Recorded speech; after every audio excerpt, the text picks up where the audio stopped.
롱아일랜드 한인사회의 최대 축제인 한미문화축제가 오는 24일 나소 카운티 아이젠하워파크에서 화려하게 펼쳐집니다. 뉴욕시에서 7세 소녀까지 이민세관 단속국에 의해 체포되는 등 트럼프 행정부의 이민 단속 수위가 갈수록 높아지고 있습니다. 트럼프 대통령이 뉴욕시를 경찰력 접수에 다음 타깃으로 삼고 있는 가운데 뉴욕시가 10년 만에 최대 규모의 경찰 채용에 나섰습니다. 트럼프 행정부가 영어가 능숙하지 않은 학생을 위한 지원을 전격 폐지하기로 해 이민자 자녀들이 큰 어려움을 겪게 됐습니다. 모두가 누릴 수 있는 권리, 바로 아름다움입니다. 키스는 누구나 더 쉽고 당당하게 자신의 아름다움을 즐길 수 있는 세상을 꿈꿉니다. 키스는 우리 모두의 미래가 더 아름답게 빛날 수 있도록 최선을 다할 것입니다. 당신의 아름다움의 모든 순간, 키스가 함께합니다.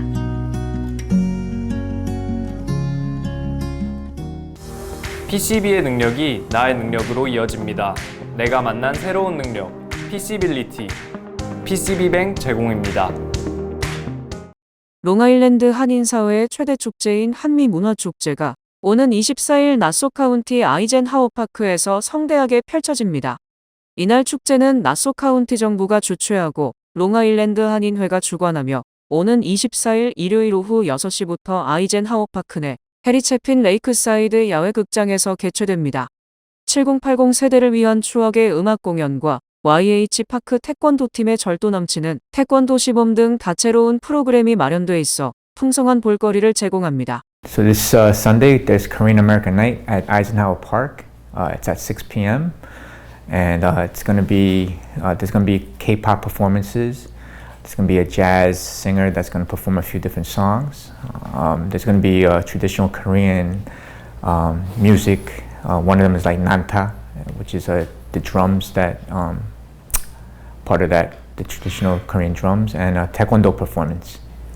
우리 한인 이 동포 여러분들께서 우리 아름다운 그 문화 행사를 미국에 알리는 의미에서 이런 걸 하기 때문에 많은 분들이 이웃의 외국인들 친구들을 홍보를 해서 같이 와서 구경도 하시고 좋은 그 추억을 남기셨으면 하는 바람입니다. 하세종 오해영 전 회장은 1994년도부터 한미문화축제는 지역사회 이웃들과의 공존과 공생, 그리고 함께 살아가는 공동체 정신을 나누고 우리 정체성을 알리기 위한 목적으로 시작됐다며 차세대 위원들이 그 뜻을 이어가고 있는 만큼 한인 여러분의 관심과 참여를 부탁드린다고 말했습니다.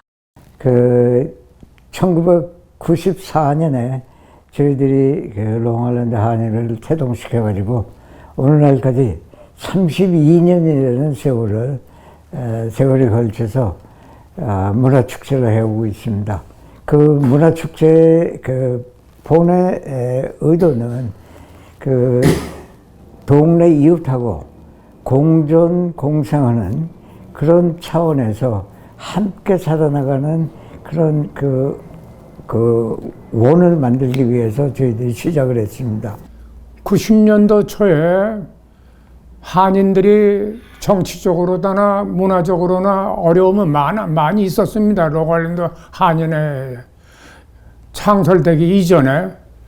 그래서 구성한 것이 서포 카운티, 네사 카운티의 보로장 자문위원회를 구성을 했어요. 그래서 32년 동안 지금 한미 문화축제를 성공적으로 계속 추진하고 있습니다. 앞으로 우리 롱아일랜드 한인회가 성장할 수 있도록 여러분들께서 적극 협조해 주시고 성원해 주시기를 당부드립니다. 이날 행사에는 퀸즈 YWCA 늘 푸른 국악반, 재즈 가수 지나 아길라의 공연 등 관객들의 눈길을 사로잡는 다채로운 무대가 이어질 예정입니다.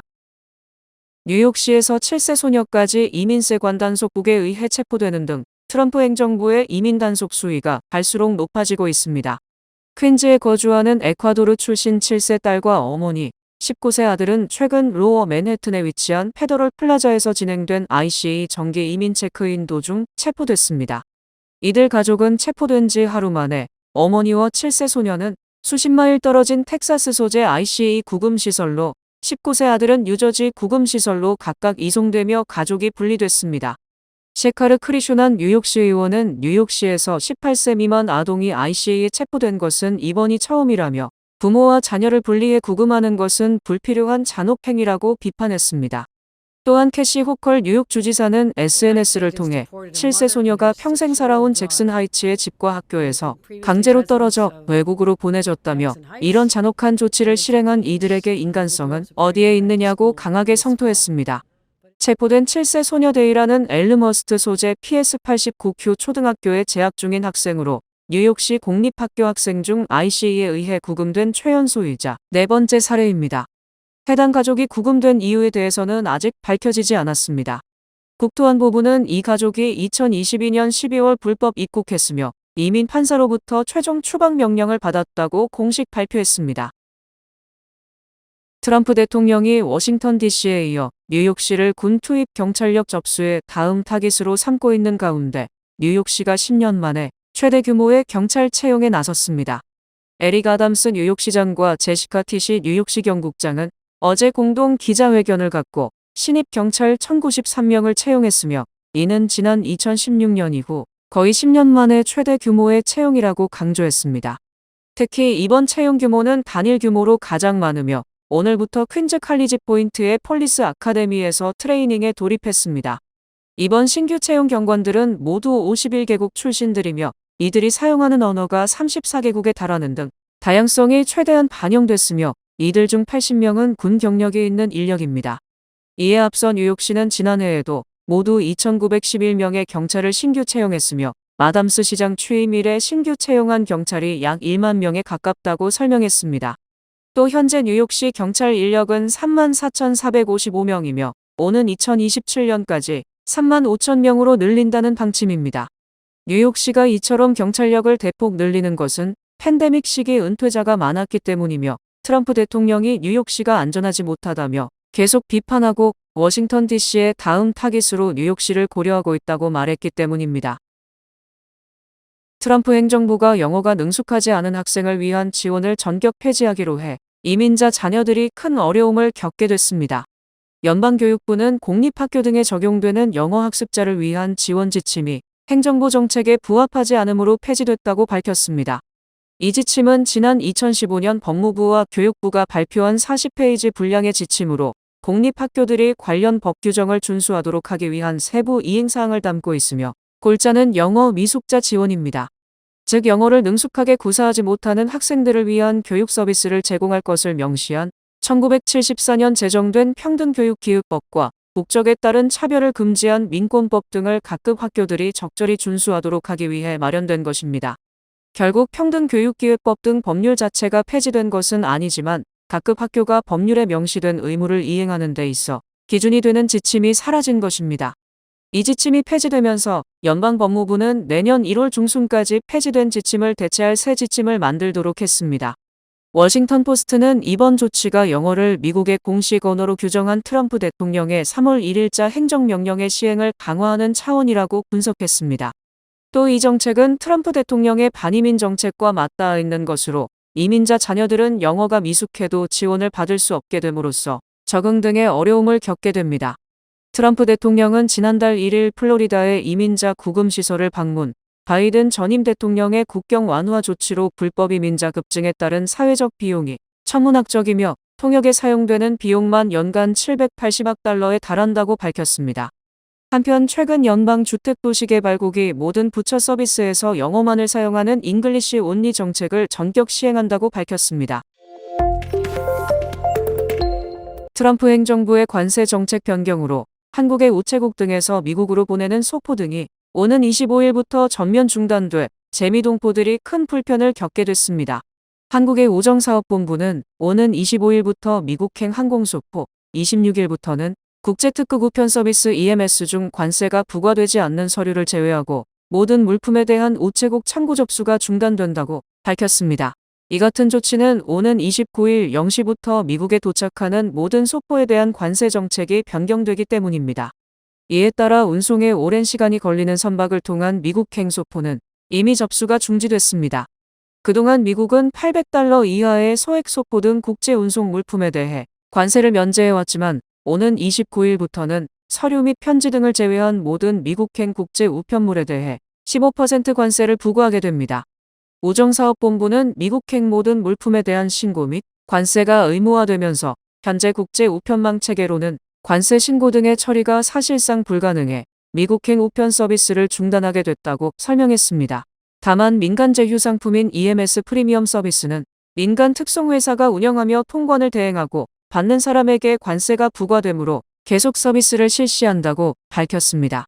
하지만 이 상품도 미국 세관 당국이 과연 어떻게 판단하느냐에 따라 혼란이 예상되며 시행 초기에는 이 상품을 이용하다 분실될 가능성이 적지 않습니다.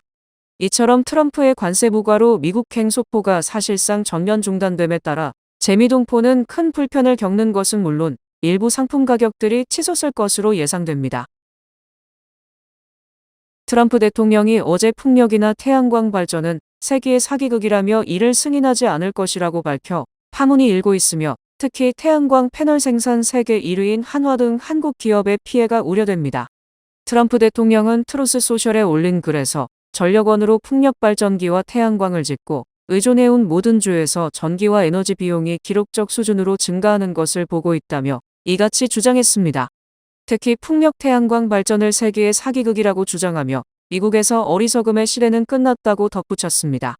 트럼프 대통령은 또 관용은 없다. 트럼프 행정부의 환경보호청은 낭비와 남용으로 가득한 모든 녹색 지원금을 폐지한다. 지금까지 $290억 이상이 취소됐으며 이는 공공사업국 연간 운영 예산의 3배보다 많은 것이라고 지적했습니다. 트럼프 대통령이 이처럼 풍력과 태양광을 맹비난한 것은 전임 바이든 대통령이 중점적으로 추진한 새로운 에너지 육성 정책을 폐기시킨다는 것을 의미합니다. 트럼프 대통령은 지난달 30일 미국 외대륙붕을 해상풍력 발전용으로 지정하던 관행을 중지한다면서 기존 풍력 발전구역 지정을 전면 무효화했습니다. 풍력 발전구역은 해상풍력 발전이 적합하다고 지정된 곳으로 민주당 소속인 오바마 전 대통령 시기 처음 지정됐고 바이든 행정부는 이를 확대했었습니다.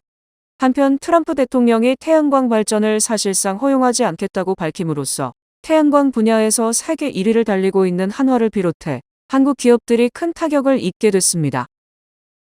연준이사가 모기지 대출을 많이 받기 위해 문서를 위조한 혐의로 적발됐으며 이는 미국 고위 관리들이 얼마나 부패했는지를 보여주는 대표적 사례라는 지적을 낳고 있습니다.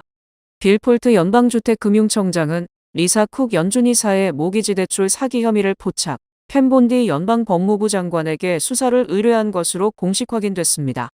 폴트 국장은 본디 장관에게 보낸 서한에서 쿡 이사가 특정 대출 요건을 충족하지 않는 모기지를 취득했으며 이 같은 사기를 저질러 유리한 대출 조건 하에 대출을 받았을 가능성이 있다고 주장했습니다. 쿡 이사는 지난 2021년 미시간주 자신 소유의 부동산에 대해 만기 15년짜리 $20만 3천 모기지 대출을, 조지아주 부동산에 대해 만기 30년짜리 $54만 모기지 대출을 받았습니다. 하지만 쿡 이사는 이들 부동산을 매입하면서 실거주 용도라는 서류를 만들어 은행 대출을 받았으나 실제 조지아의 부동산은 2022년부터 세입자들에게 빌려주고 렌트비를 받겠다는 광고를 낸 것으로 드러났습니다. 일반적으로 모기지 대출은 실거주용 대출은 투자나 임대용 주택보다 금리가 낮고 담보 인정 비율이 높아 매매가 대비 대출 금액이 많습니다. 폴트 국장은 쿡 이사의 부동산 임대 광고에 대해 실제 주거지가 아니라 투자, 임대용으로 사용했음을 보여준다고 강조했습니다. 이 같은 사실이 보도되자 트럼프 대통령은 즉각 트루스 소셜에 글을 올려 쿡 이사는 즉각 사퇴하라고 촉구했습니다. 쿡 이사는 오바마 대통령 시절 경제자문위원이 된 뒤 바이든 대통령에 의해 흑인 여성 최초로 연준이사에 임명됐으며 임기는 오는 2038년까지입니다.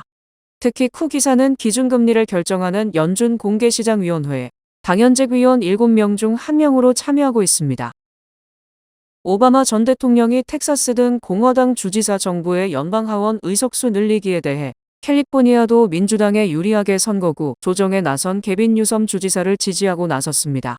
오바마 전 대통령은 지난 19일 매사추세츠주에서 열린 모금 행사에서 뉴섬 주지사의 책임있는 접근이라며 캘리포니아주의 민주당 의석 늘리기 선거구 조정에 힘을 실었습니다.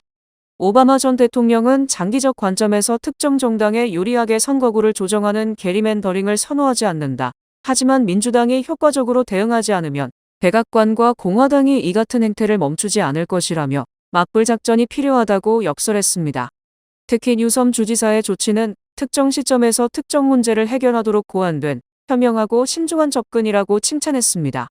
이에 앞서 공화당 텃밭인 텍사스주가 연방 하원에서 5석을 늘리기 위해 선거구 조정에 나서고 텍사스주 민주당 의원들이 표결을 막기 위해 아예 다른 주로 여행을 떠나자 이들에게 체포 명령을 내리는 등 극한 대립 속에 결국 텍사스주는 공화당 의석 늘리기에 성공했습니다.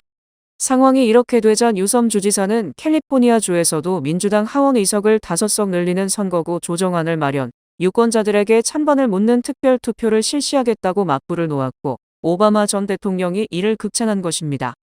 이에 따라 텍사스 주지사의 공화당 의석 늘리기는 트럼프 현 대통령과 오바마 전 대통령의 맞대결로 변모했으며 뉴섬 주지사는 민주당의 차기 대선 선두주자로 부상하고 있습니다. 애플이 다음 달 공개 예정인 아이폰 17 시리즈 전 모델을 인도에서 생산하기로 했습니다. 블룸버그 통신은 19일 애플이 내달 출시하는 자사 최신 스마트폰 아이폰 17 시리즈의 전 모델을 인도에서 생산하며 이는 애플이 최신 아이폰 전 모델을 인도에서 동시에 생산하는 첫 사례입니다. 애플은 그동안 아이폰 생산 기지를 중국에서 인도 등으로 점진적으로 다변화해 왔습니다.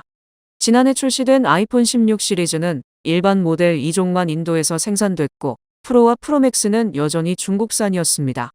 이번에 생산되는 인도산 아이폰 17 시리즈는 출시 즉시 미국 시장에 판매될 예정입니다. 블룸버그는 이번 결정은 미국 수출 물량에서 중국 의존도를 줄이려는 애플의 공급망 전략에서 중요한 전환점이라고 평가했습니다. 현재 애플은 인도에서 총 5개의 아이폰 조립 공장을 운영 중이며 그중 2곳은 최근 신설됐으며 향후 2년 내에 인도 생산 물량의 절반을 담당할 계획입니다. 올해 4월부터 7월까지 인도에서 출하된 아이폰의 공장 출고가는 75억 달러에 달하며 이는 전체 수출액의 절반 수준입니다. 작년 4월부터 올해 3월까지는 전 세계 아이폰의 약 20%에 해당하는 220억 달러 규모가 인도에서 조립됐습니다. 애플은 코로나19로 인한 중국 봉쇄 조치 이후 생산 거점을 다변화하기 시작했고 최근엔 미중 무역 갈등과 관세 부담이 이러한 움직임을 더욱 가속화하고 있습니다. 애플은 이번 분기 무역 관세로 약 11억 달러 손실을 예상하고 있습니다. 트럼프 대통령이 수입차에 대한 관세를 올림에 따라 마침내 일본 차들의 관세 부담을 극복하기 위해 미국 내 판매 가격 인상에 나섰습니다. 자동차 업계에 따르면 도요타는 지난달 미국 판매 가격을 인상했으며 모델별 평균 인상폭은 약 270달러로 관세 인상폭보다는 적은 것으로 집계돼 추가 인상 가능성도 제기됩니다. 실제 도요타 임원은 고객이 추가 인상에 대해 수긍하는 때가 오면 적절한 시점에 가격을 더 올릴 것이라고 말했습니다.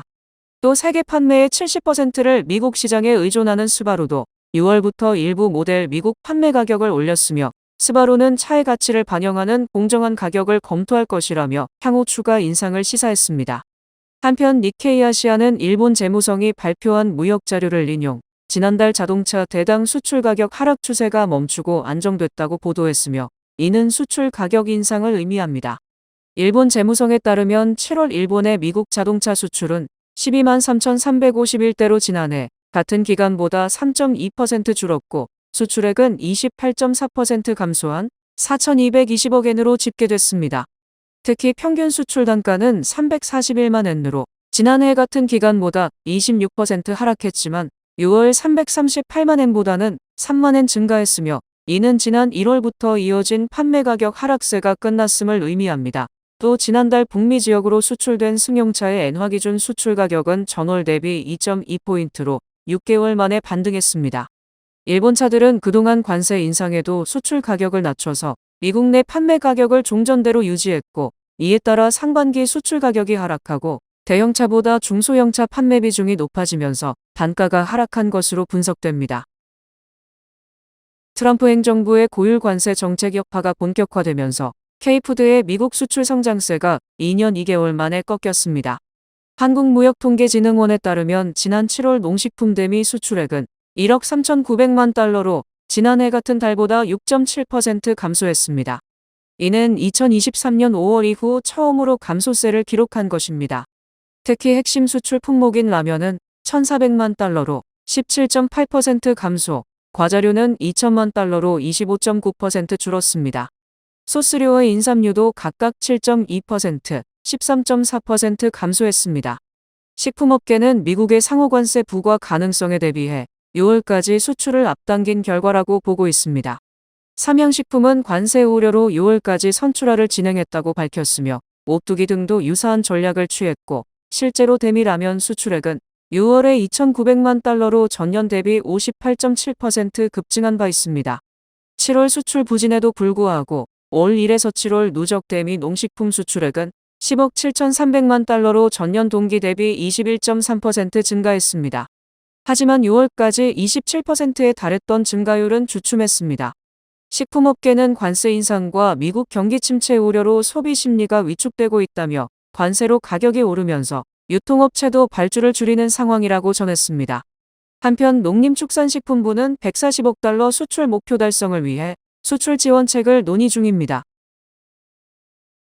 트럼프 행정부 출범 6개월을 막 넘긴 시점에서 백악관 고위직들이 줄줄이 로비업체로 이직, 밥벌이에 나서고 있습니다. 정치 전문 매체 폴리티코는 공화당 소속으로 구성된 로비업체 CGCN이 해리슨 필즈 백악관 수석 부대변인을 영입했다고 보도했습니다. 또 이에 앞서 트랜스 모스 대통령 부보좌관 겸 인사 담당 부국장도 자신의 로비업체를 설립하기 위해 사임했고 보하인스 가상화폐 담당 고문도 디지털 자산업체 테더의 전략 담당 임원에 영입됐습니다. 이달 초에는 메이 데이비스 메일먼 고위 정책전략관도 로비업체를 설립한다며 백악관을 떠나는 등 물 들어올 때 노젓는다는 격으로 트럼프 집권 때 트럼프와의 인연을 무기로 한 목잡자는 의식이 팽배해 있다는 지적을 낳고 있습니다. 하지만 로비스트 출신으로 백악관 입성 전에 모스 전 부국장과 함께 일했던 얼음공주 수지 와일스 백악관 비서실장은 모스의 독립에 대해 우리가 이룬 성공의 중요하고 필수적 부문이라고 칭찬, 공무원 윤리 논란을 낳고 있습니다. 와일스 비서실장은 현재 로비업체가 원하는 것은 트럼프 대통령에게 대응하는 방법과 전략적 조언이며 모스보다 그 일을 잘할 사람은 없다고 말했습니다. 또 모스는 부처의 고위직 인선을 담당했기 때문에 거의 모든 부처를 잘 알고 있다고까지 말하면서 모스 로비 회사의 마케팅 담당 직원처럼 행동하고 있습니다. 백악관에서 경력을 쌓은 인사들이 로비스트들이 모이는 K스트릿으로 탈출하는 일은 이전에도 종종 있었지만 최소한 새 정부 출범 1년이 지난 뒤 임기 반환점이 2년 사이에 이뤄지므로 이처럼 출범 6개월이 막 지난 정부에서 로비스트 전업이 많은 것은 트럼프의 돌출 행동으로 그만큼 기업들의 수요가 폭증했기 때문으로 풀이됩니다. 뱅크 오브 호프가 드리는 경쟁력 있는 이자율에 8개월 및 12개월 프로모 플러스 CD 가까운 뱅크 오브 호프 지점에서 만나보세요. 이 프로그램은 최고의 금융 서비스로 당신을 존중합니다. 뱅크 오브 호프 제공입니다. 주요 단신 전해드립니다. 미국 연방준비제도가 트럼프 대통령의 금리 인하 압박에도 불구하고 관세 인상 여파에 의한 상품 가격 인플레이션 우려 등을 이유로 금리 동결을 유지한다고 밝혔습니다. 한국 4대 은행 중 하나인 하나은행의 미국 현지법인인 하나은행 USA가 캘리포니아 첫 지점을 오는 25일 LA 한인타운에 그랜드 오픈합니다. 노동부가 지난주 신규 실업수당 청구 건수가 23만 5천 건으로 직전주보다 1만 1,000건 크게 늘어났다고 오늘 발표했습니다. 지난해 12월 100세를 일기로 별세안고 지미 카터 전 대통령을 기리는 기념 우표가 그의 생일인 10월 1일에 맞춰 발행됩니다. 치킨 프랜차이즈 제네시스 BBQ 그룹이 미국 외식업 전문지 네이션스 레스토랑 뉴스가 발표한 2025 외식 프랜차이즈 브랜드 탑 500에서 181을 기록했습니다. 교황 레오 14세가 우크라이나 등 전쟁 지역의 평화를 위해 오는 22일을 금식과 기도의 날로 지정했습니다. 연방교육부가 공공서비스 학자금 대출 탕감 프로그램 수혜 기준을 강화함에 따라 트랜스젠더 의료, DEI, 불법 이민자 지원기관의 직원들은 혜택에서 제외될 것으로 예상됩니다. 퀸즈에 위치한 요크 칼리지 부속 퀸즈 과학고가 2025년 전국 고등학교 순위에서 뉴욕 지역 최고 성적으로 전국 25위에 올랐습니다. 날씨 전해드립니다. 금요일인 내일은 대체로 흐리겠습니다.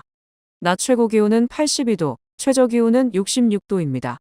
해 뜨는 시간은 6시 13분, 해지는 시간은 7시 44분입니다.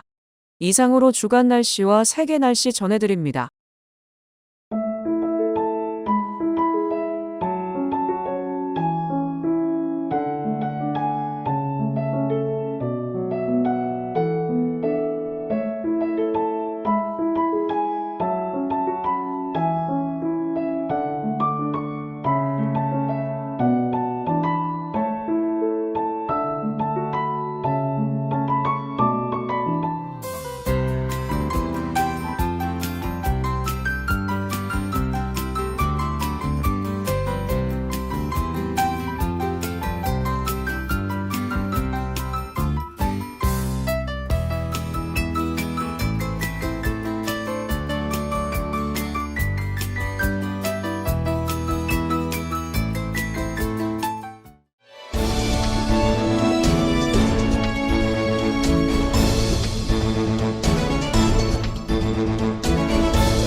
뉴뱅크와 함께 꿈의 집을 마련하세요. 빠른 승인, 맞춤형 서비스, 전문가 상담, 지역 전문성, 경쟁력 있는 이자율. 뉴뱅크가 주택 소유를 쉽고 간편하게 모든 단계에서 도움을 드립니다. 지금 바로 가까운 뉴뱅크 지점을 방문해서 홈모기지 대출 상품에 대해 문의하세요. 뉴뱅크 제공입니다. 이상으로 8월 21일 목요일 TKC 뉴스데스크 여기서 마치겠습니다. 시청해주신 여러분 고맙습니다.